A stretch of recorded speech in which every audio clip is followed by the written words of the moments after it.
Before we get started with the sway bar install, I actually want to show you guys this carbon fiber piece I got from Extreme Online Store. It's a great piece for the engine bay and it totally changes the engine bay look. So I'm going to show you guys that really quick because I think it's a great addition. I got this carbon fiber radiator cover from Extreme Online Store. I mean, look at that weave. It almost looks fake on camera, but it's not.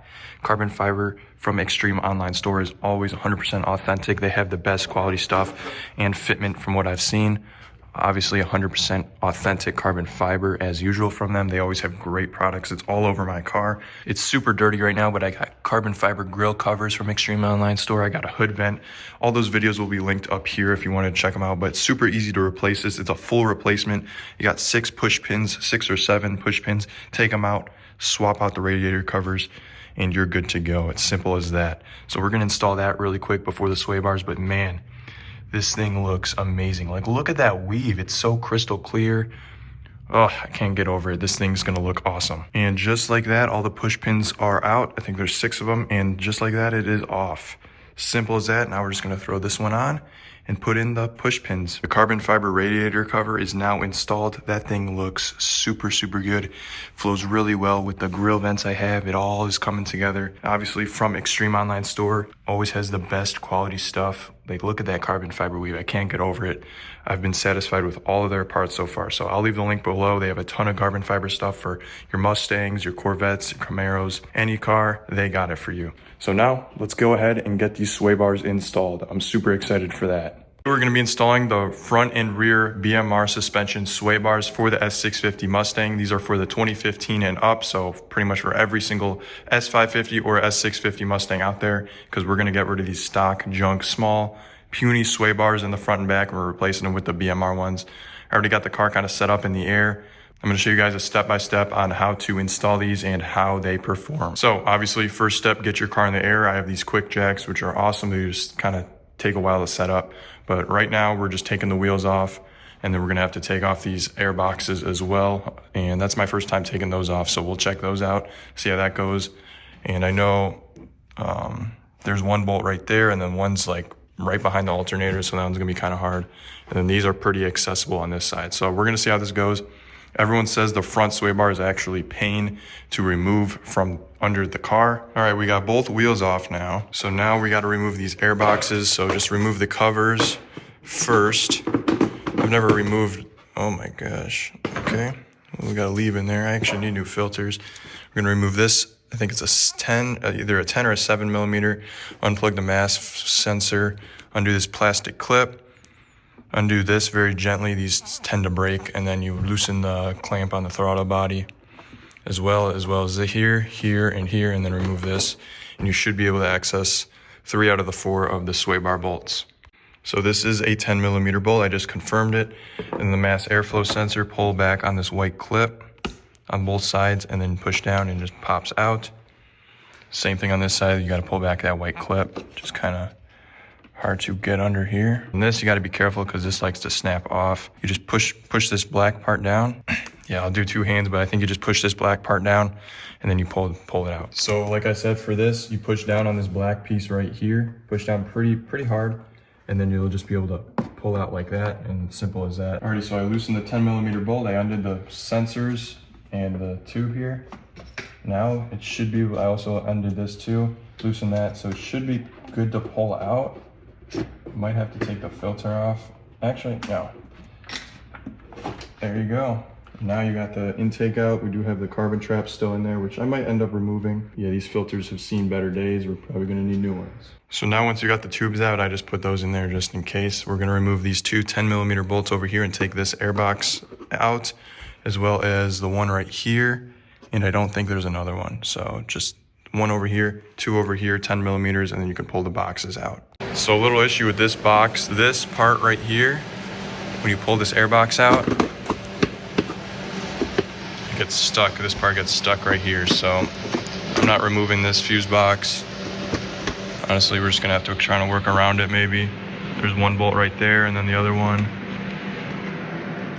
That's the further bolt, the other one's closer, so we're gonna work around that. If I have to take this out, we'll try taking it out again, but I'm just gonna leave it how it is. This one is completely out though, so now we have access, super easy access to this one bolt right here. And then obviously that one is supposedly super hard to get out. It looks like we kind of have access to it, but I don't know, we'll have to see. Before we remove the swaybar mount bolts, we're actually gonna remove the swaybar end link, not from the strut, but from the swaybar itself. So it's a 17mm wrench right here and then an 18mm socket. We're gonna remove these on both sides and then we'll loosen these up. So after you get those swaybar end links out, we got both out on both sides. We're gonna come up here, create a long extension, and we will be wrenching at these 18mm, or once you get the bolts out, the swaybar will come out. It's gonna take a little effort to get the swaybar out, but remove these bolts. To get this one all the way underneath the alternator, you're going to need one of these with the ratcheting side, and then you're gonna have to remove this plastic thing. It's just 2 push pin clips, so I gotta actually do that. You can get it in there and then you can wrench it with like this, if you have this end. So I'd highly recommend you get one of these.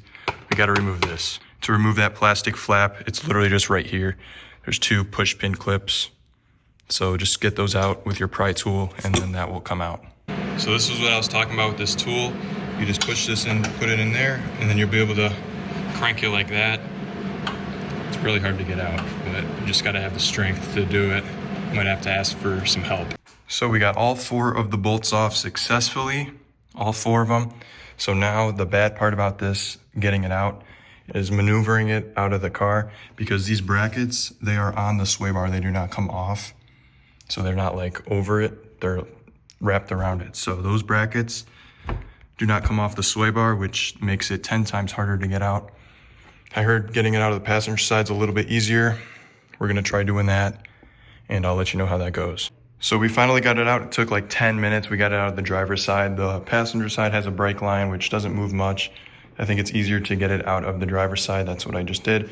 But here is the old sway bar, and then compared to the new one, this thing is way bigger. This is the non-performance pack sway bar. So I heard the performance pack and the Dark Horse have the same sway bar. I don't have either of those. I just have the non-performance pack premium. So this is just a puny little crappy one. And then we got this big BMR sway bar with the adjustable, 3-way adjustable. So we're gonna weave this back in. The only reason why this one's kind of difficult to get out is because these brackets don't come off, but on this new one, you put the rubber grommet on and then you put the bracket, it wraps over it. So it doesn't wrap around it, wraps over it. So we're gonna do that, grease up the bushings. We're gonna put it back in the car. So with the BMR ones, here's the bushing. This opens up, obviously you grease it, wrap it over the bar, and then it goes that way. And then you take this and you just put it over that, obviously with the bushing, and you grease both sides. And I do have some grease right here, which we are going to, that's what it's called. So we do that, grease the inside and the outside of the sway bar bushing. And then we're gonna weave it back in and then bolt them on. So we got the grease right here. This stuff, I recommend you wear gloves because once you get on your hands, you're never getting it off. It's, I don't know, but yeah, we're gonna grease inside the bushing right here and the outside for the sway bar. And then we're gonna put them on. Goes on this way. I ordered a whole tub of this stuff, so usually BMR doesn't include any packets. So I had to do some research. I heard this was the best stuff, so you kind of just do that. It looks wrong, but that's what you gotta do if you want good performance. And make sure you grease the bar up too as well. You wanna grease both. I don't think you can have too much grease, so just go crazy with it. Alrighty, so we got them all greased up.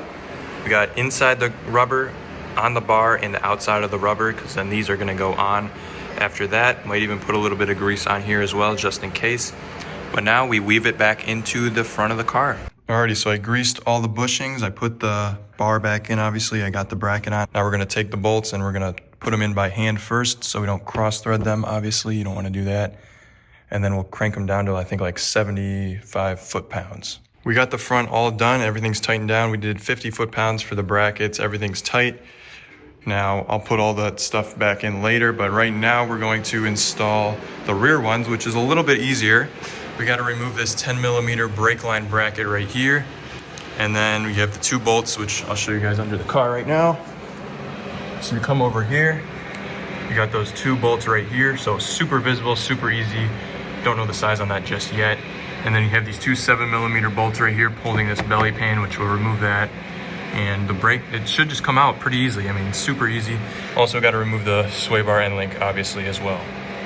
Fast forward a few days, rear sway bars are still in the middle hole. Front sway bars are also in the middle hole still, and I don't plan on changing it actually, because to me it feels really, really good. And I still have the stock tires on, 255 4019s for the winter time.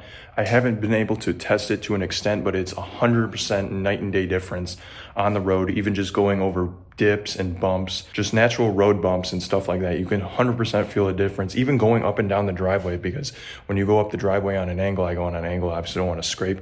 The car flexes. I haven't experienced as much flex at all. They're pretty stiff, but it's not overly stiff. The ride is super, super comfortable still. It's amazing. No issues, no clunks, no dings, no scrapes, no noises from the sway bar install. So I'm assuming I did it right. It's all good to go. One issue I did have with the rear sway bars is that the brackets, they didn't give me new brackets. So what I realized with the brackets for the brake line and the sway bar end link is you have to flip the bracket over and you have to pretty much put it on backwards, because they didn't supply new brackets. I don't know why, just probably money, to save a bunch of money, but the old brackets do work. I didn't flip them over because I didn't realize that until after the fact. I actually bent the bracket so it would fit. I'll put a little picture on the screen here of what I'm talking about, because there's like a little hook on the bracket that hooks onto the old sway bar. Pretty much just bent that bracket bend so it's flat, so it sits flush on the sway bar. But super easy install for the rear. I know I didn't show much, but it's all good. It's pretty self-explanatory after that. But so far, it feels really good. I'm really happy with it. Maybe in the summertime, I'll get a more in-depth review about these, but so far, I don't plan on changing the settings because I like it. There's no oversteer, no understeer. Feels really good with the Steeda shocks and struts and the Ford Performance track springs and the Maximum Motorsport camber plates. So I got a bunch of suspension stuff. So far, I'm really liking how it is driving. Car drives straight as an arrow, super smooth over bumps.